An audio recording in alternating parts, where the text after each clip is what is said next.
ഞാനിന്ന് തക്കാളിക്ക് ചട്നി ഉണ്ടാക്കാനുള്ള പരിപാടിയാണ്. അപ്പോൾ ആദ്യം വെല്ലുള്ളി സവാള കട്ട് ചെയ്യുന്നു. ഇനി എന്താ വേണ്ടത് വെച്ചാൽ വെളുത്തുള്ളി 2-3 അല്ലി. ഞാനിത് എപ്പോഴും കട്ട് ചെയ്തിട്ടാണ്, നടുക്ക് കട്ട് ചെയ്തിട്ടാണ് എൻ്റെ തൊലി കളയില്ല. അപ്പോൾ ഈസി ആയിട്ട് എടുക്കാൻ പറ്റും. ഇനി ഒരു ചീനച്ചട്ടി, ഇതിവിടെ കിട്ടുമോ, അതറിഞ്ഞ് ഇവിടെ കിട്ടും എന്നുള്ളത് പറഞ്ഞു തരണേ. ഭയങ്കര കട്ടിയത്. തീ കത്തിച്ചു വെച്ചിട്ടുണ്ട്. ഇതിലേക്ക് എണ്ണ ഒഴിച്ച് കൊടുക്കും. ഞാൻ ഭയങ്കര ആർട്ടിസായിട്ട് ഉണ്ടെങ്കിൽ കുറച്ച് പിടിക്കുള്ളൂ കേട്ടോ, അത് വേറെ കാര്യമാണ്. അതിലേക്ക് വെളുത്തുള്ളി ഇട്ട് കൊടുക്കും. പിന്നെ കാണുമ്പോൾ തോന്നും ഭയങ്കര പൈസയൊക്കെ അടിച്ചൊളിച്ച് കളയുന്ന ആളാണ്. എൻ്റെ അമ്മേനോട് ചോദിച്ചാൽ പറഞ്ഞു തരും. ഇതിലുണ്ടോ വറ്റൽമുളക് ഇടും. ഇത് രണ്ടും കൂടെ കിടന്ന് നല്ലോണം ഒന്ന് മൂത്തോട്ടെ. അപ്പം നമ്മളെന്താക്കും, ഇവിടെ കട്ട് ചെയ്ത് വെച്ചേക്കുന്ന വെല്ലുള്ളിയില്ലേ സവാള, അതൊന്ന് ഇങ്ങനെ ഇട്ട് ഇളക്കി കൊടുക്കും. അതൊന്ന് നല്ലോണം റെഡി ആയിക്കോട്ടെ.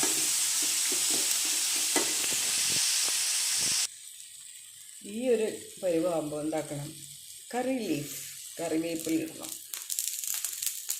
കറിവേപ്പില അതും ഇട്ടിട്ടൊന്ന് ഇളക്കി കൊടുക്കണം.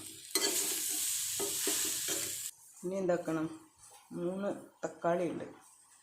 ഇത് ഞാൻ കട്ട് ചെയ്യാൻ പോവാം. കട്ട് ചെയ്ത് അതിലേക്ക് ഇടണം. തക്കാളി ചട്നിയല്ലേ ഉണ്ടാക്കുന്നത്, അപ്പോൾ തക്കാളി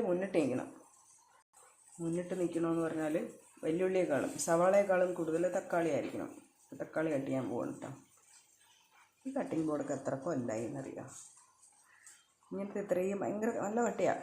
ഇത്രയും കട്ടിയുള്ള സാധനം പിന്നെ കിട്ടിയിട്ടേ ഇല്ല. ഇത് വാങ്ങിയത് നേവൽ ബേസിൽ നിന്ന്, കൊച്ചിൻ നേവൽ ബേസിലെ ക്യാൻറ്റീനിൽ നിന്ന് വാങ്ങിയതാണ്. അങ്ങനെ കട്ട് ചെയ്ത തക്കാളി ഇട്ട് കൊടുത്തിട്ട് എല്ലാം ഇളക്കി കൊടുക്കണം. ഇത് നമ്മൾ ദോശ ചുട്ടപ്പോൾ അല്ല ചട്ടുക, ദോശ എടുത്ത ചട്ടുക. തക്കാളി ഇട്ട് കൊടുക്കുക. തക്കാളി ഇട്ട് കൊടുത്തിട്ട് ഇനി കുറച്ച് നേരം അടച്ചു വയ്ക്കണം.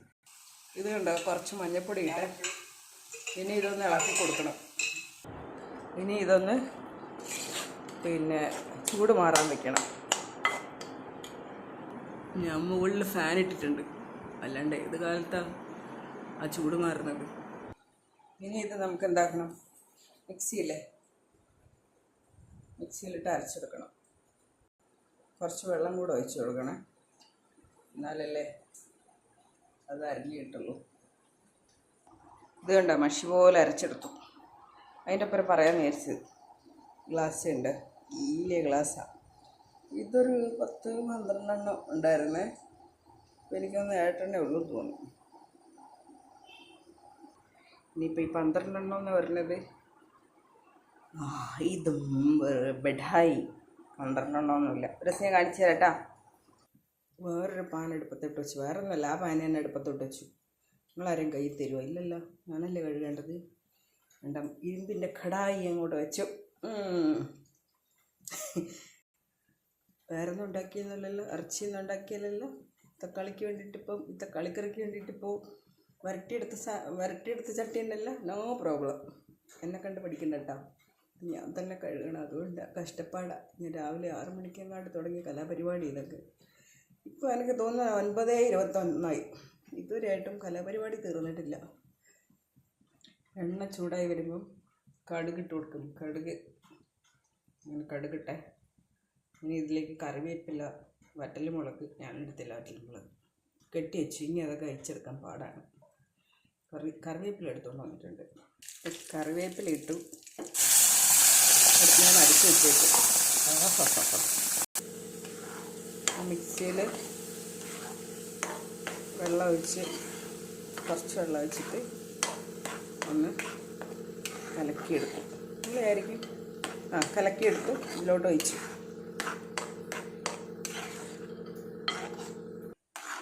നിങ്ങൾ വിചാരിക്കും പണ്ടേ നീ ഇങ്ങനെ സ്ലോ ആണോ? പണ്ട് ഞാൻ 10 മണിയാകുമ്പോഴേക്കും എൻ്റെ പണിയെല്ലാം അടിപൊളിയായിട്ട് തീർക്കും. ഉച്ചയ്ക്കുള്ളതും രാവിലത്തേക്കുള്ളതും എല്ലാം. എന്നിട്ട് പറമ്പ് വീട് ഒക്കെ വൃത്തിയാക്കി, ബാത്റൂമൊക്കെ 2 നേരം വൃത്തിയാക്കി, ഒന്നും പറയണ്ട. ഇഷ്ടമാതിരി പണിയെടുക്കുന്ന ആളായിരുന്നു. എനിക്ക് ആരും എൻ്റെ കിച്ചൺ തൊടുന്ന പോലും ഇഷ്ടമില്ല. കാരണം ആരെങ്കിലും പാത്രം കഴുകി വെച്ചാൽ, എന്തെങ്കിലും ഹെൽപ്പ് ചെയ്ത് തന്നാൽ അത് വീണ്ടും ഞാൻ കഴിക്കും. ആരെങ്കിലും അടിച്ചു വാരിയാലും വീണ്ടും ഞാനത് വീണ്ടും അടിച്ചു വാരും. എനിക്ക് ഞാൻ തന്നെ അടിച്ചു വാരണം, ഞാൻ തന്നെ പണിയെടുക്കണം, അങ്ങനത്തെ ഞാനായിരുന്നു. ഇപ്പം അങ്ങനെയൊന്നുമില്ല. ആരെങ്കിലും ഒന്ന് അടിച്ചു വരുത്തായോ, ആരെങ്കിലും ഒന്ന് പാത്രം കഴിത്തായോ എന്നുള്ള അവസ്ഥയായി.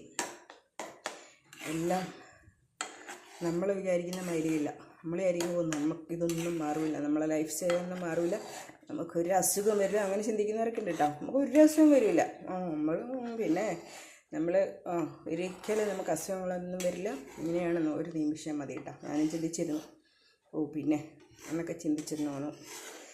അപ്പോൾ അതുപോലെ ചിന്തിക്കുന്നവരുണ്ടാകും. ഞാൻ മറ്റുള്ളവരെയും പറയുന്നില്ല, ഞാൻ തന്നെ ചിന്തിച്ചിട്ടുണ്ടായിരുന്നു. അതൊക്കെ ഓരോരുത്തരുടെ തോന്നലാണ് അസുഖങ്ങളെല്ലാം. കേട്ടോ, ഓർമ്മ പോയതോടുകൂടി ഞാൻ ഭയങ്കര സ്ലോ ആയി തീർന്നു. അടുക്കളയെ കാണുമ്പോണ്ടല്ലോ, അടുക്കള ഫുഡ് ഇതൊക്കെ കാണുമ്പോണ്ടല്ലോ ഭയങ്കരമായിട്ട് ഇങ്ങനെ ഉള്ളിൽ ദേഷ്യം വരും. ഫുഡൊക്കെ ആരാ കണ്ടുപിടിച്ചത്, ഈ അടുക്കള ആരാ കണ്ടുപിടിച്ചത്, മനുഷ്യനെ തന്നെ ആരാ കണ്ടുപിടിച്ചതെന്ന് ചിന്തിക്കാറുണ്ട്. അപ്പോൾ ചട്നി റെഡി. ഇനി ദോശയും കൂട്ടി കഴിച്ചാൽ മാത്രം മതി. ഓക്കെ, അപ്പോൾ ഉണ്ടാക്കിക്കോട്ടെ. അടിപൊളി ചട്നി, തേങ്ങയൊന്നും വേണമെന്നില്ല.